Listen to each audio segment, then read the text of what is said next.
It felt like being told I wasn't welcome and should leave. Despite my brother's hurtful words, his spouse, sitting beside him, subtly narrowed her eyes and smiled, amused by my shocked expression as I looked towards our parent. The parent, with whom I had shared a home for many years, sadly commented, "Living with your brother and his wife, who graduated from a prestigious academy and now works at a leading corporation, seems preferable to having you here, Clara." "You never go out," she stated calmly. My parent, sister-in-law, and brother seemed oblivious to the financial and labor contributions I had made to our family. Though it stung, I agreed to leave, telling them not to expect any further assistance, and began packing. My sister-in-law watched me, remarking sarcastically with a knowing smile, "Giving up so easily, Clara?" But the future holds uncertainties for everyone. Ignoring this could lead to future complications. My name is Clara, and I've built a successful online business. My path to this point was unexpected. During my time at the academy, I envisioned a typical job at a standard firm, but everything shifted in my sophomore year. My father became ill and required daily care. My mother wasn't skilled at household tasks, so we hired aides, but they couldn't be present constantly, requiring my mother to step in occasionally. She often neglected my father's needs, telling him to wait. I always intervened to help him. Witnessing this made me anxious about the future. Once I started my career, who would care for my father? I couldn't solely rely on my mother, so I explored avenues for earning income from home. I studied digital commerce during my academy years, applying my knowledge from economics. I collaborated with friends knowledgeable in management and finance, and later with others skilled in technology. This led to the creation of our online venture. We maintained a well-equipped workspace for staff who struggled to focus at their residences or for onboarding new hires, but I rarely visited. My primary work environment was my home, allowing me to be with my father. I conducted most of my business from there. One day, my father inquired if I had sacrificed a conventional career for him or if securing one after graduation had been challenging. It moved me, but I explained that I had been managing my online business since my college days. It was thriving, and I could work remotely without any issues. My father expressed his pride and gratitude for my efforts, saying I had matured into a responsible adult, which meant a great deal to me. I wasn't the only sibling responsible for our father's care. I have an older brother named Ethan, who's 2 years my senior. Ethan tends to be self-centered and rarely considers others. He has always been exceptionally bright and excelled academically. After graduating from an elite university, he easily secured a position at a prestigious corporation. We were both surprised and delighted by his job. We all attempted to reach out and congratulate him, but his response was unexpected. He announced that he was starting a new life in the metropolis and had no plans to return home. He wanted us to believe he was independent and successful, then abruptly ended the call. From that day forward, we lost all contact with Ethan. He severed all communication, ignoring our calls and messages. Despite our father's financial support throughout his higher education and independent living, Ethan never showed gratitude and distanced himself from us. Both my father and I were shocked and disappointed by his behavior. We began to suspect our mother was secretly communicating with Ethan. But even as father's health deteriorated and he required daily care, Ethan's complete silence demonstrated his lack of concern for his familial obligations. Then, unexpectedly, we received news from mother.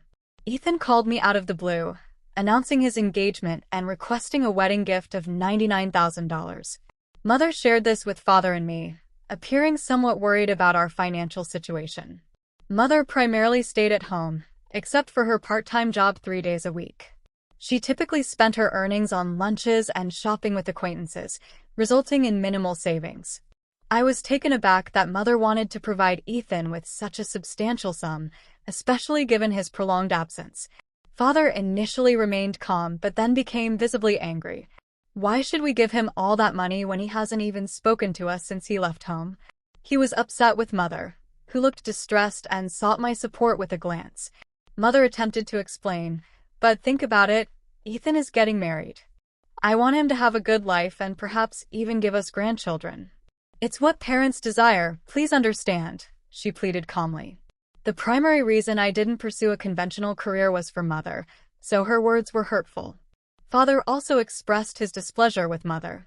Clara stays home to care for me because you didn't provide enough assistance. I supported Ethan extensively, but he has never expressed gratitude. How can you request such a significant gift for him?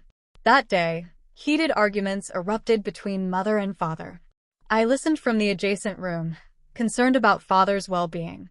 Mother always favored my brother and praised his achievements, but she didn't comprehend why I remained home to care for father. It deeply saddened me. After mother left for an evening meal, father told me, "Clara, thank you for always being here for me." "It's all right, father. I've known for a long time that mother favors Ethan. I'm accustomed to it. I know I've asked a lot of you. I wish I could do more to help you. Father, you've done so much for me. You supported my education and always encouraged me. Without you, I might not have started my online business." My father's smile offered some solace, but I couldn't comprehend why mother, who had such a loving father, acted so selfishly, and why my brother, who hadn't contacted us in years, would suddenly request a large wedding present. However, the most devastating event occurred shortly thereafter. One morning, I discovered my father was unresponsive. I immediately called for medical assistance, but it was too late. He had passed away. Many individuals attended his memorial service to express their condolences, demonstrating his popularity. Typically, the spouse would arrange the funeral, but mother claimed she was too occupied and delegated all responsibilities to me. She was constantly on her phone, seemingly more concerned with it than with father's passing. I felt resentful and unsupported. I focused on organizing a dignified farewell for father. Then, a surprising event unfolded. My brother arrived at the memorial service with a woman in a flamboyant dress. His attire was casual, inappropriate for the occasion. Everyone was taken aback, but mother greeted him with a smile. "I'm glad you're here, Ethan.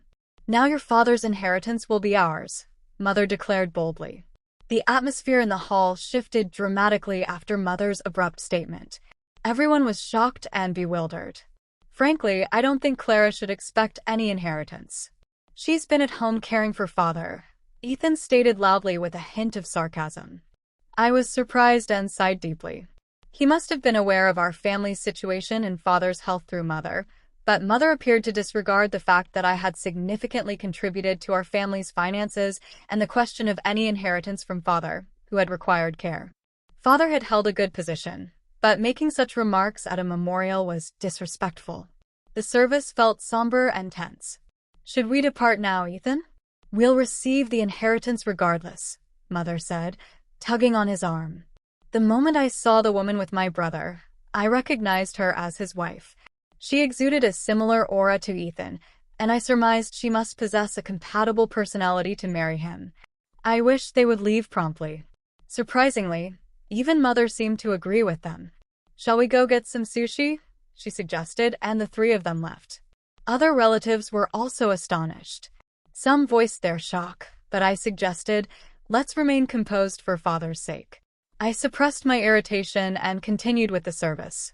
Upon returning home, I found a cluttered dining table with 3 containers of sushi, likely ordered for delivery. From the living room, I heard voices and laughter. Mother, Ethan, and his wife Olivia were enjoying themselves with drinks. "Hey, you're late, Clara. Can you prepare some snacks and get more beverages?" my brother asked. I was appalled by their insensitivity, particularly during father's memorial.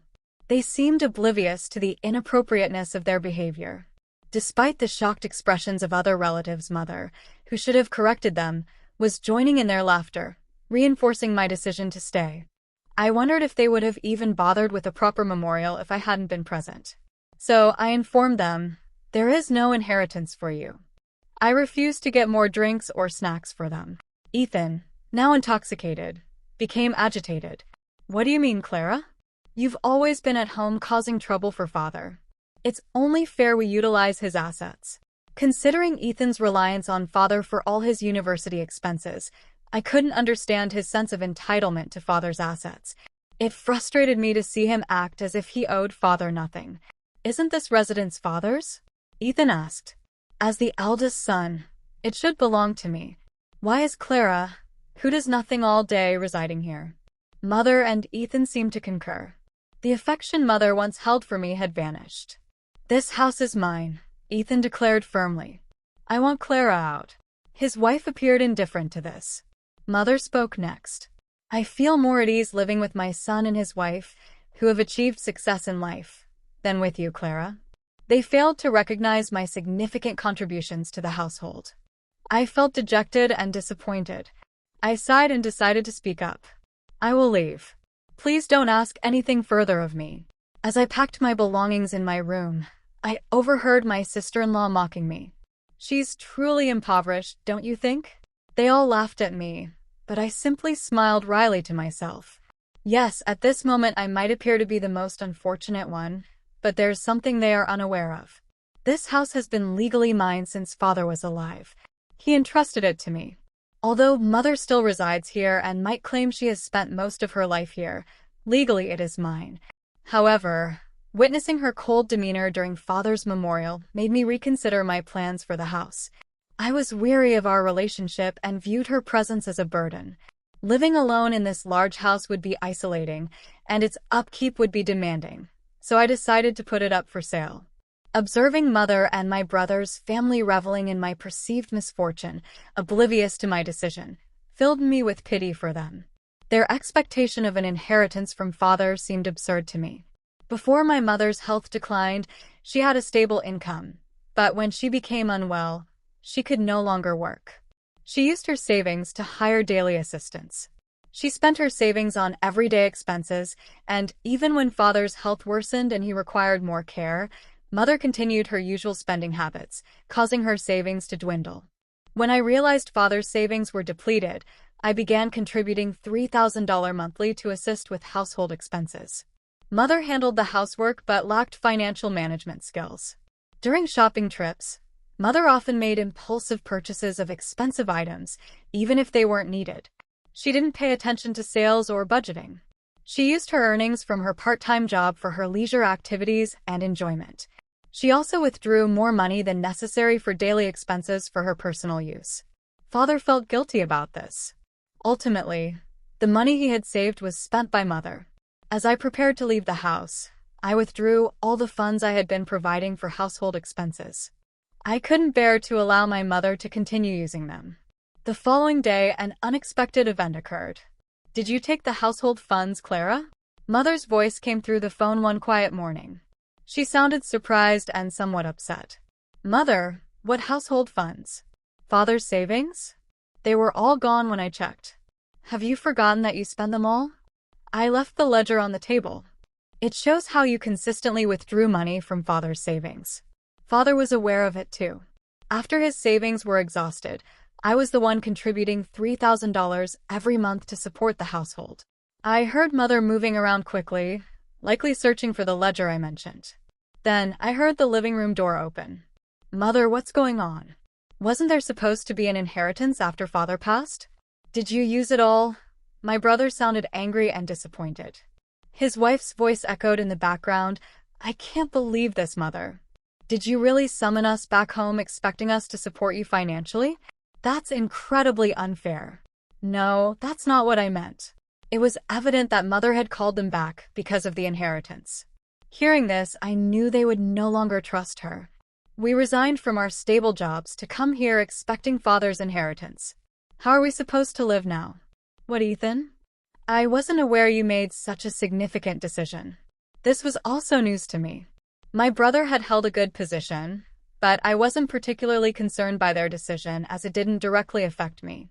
"And what about the $2,700 you've been receiving every month?" my brother asked Mother. "You kept saying Clara wasn't employed, right?" Mother suddenly looked at me with shock and guilt. "What, Clara? What is happening?" she asked. I smiled faintly and said, "You should explore remote employment opportunities these days. You can have a job without leaving your residence." I never disclosed my successful online business to them. I knew that if they were aware, they would become even more reliant on me. Worse, they might interfere with my business. "Please return. Let's be a family again." Mother's voice was soft, as if she hadn't blamed me at all, but I had no intention of going back. "Mother, you simply want to depend on my finances, correct? And regarding the house, while Father was alive, I assumed ownership due to the property taxes. It belongs to me now. I no longer plan to reside there, so I asked my cousin, who operates a real estate firm, to sell it. He was very upset about the events at Father's memorial, so if my brother and his family remain there, he will evict them. Losing our home was something I never imagined. Mother sounded shocked, and I could hear my brother's voice on the phone asking, "What is going on?" Feeling too overwhelmed to answer my brother's question, I decided to entrust everything to cousin. He promised to handle matters and explain everything to mother and my brother's family, so I placed my trust in him. Goodbye. I am severing ties with you and mother. I will no longer be using this phone. Farewell.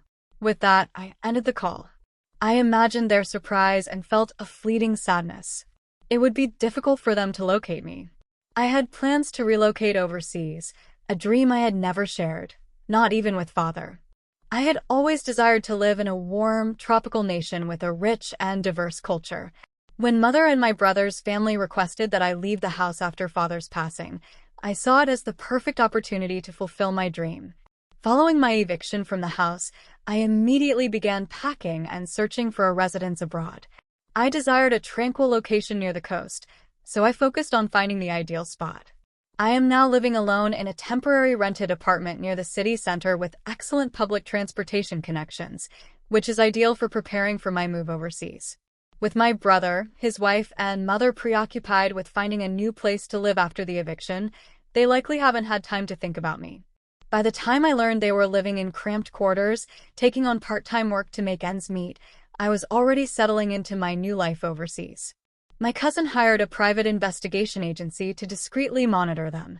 They discovered that my family was facing financial difficulties, still overspending, and even borrowing money from high-risk lenders. If this continues, they may encounter even more problems with debt collectors. I have severed all ties with them and avoided any involvement. It is unlikely that I will ever see them again after everything that has transpired.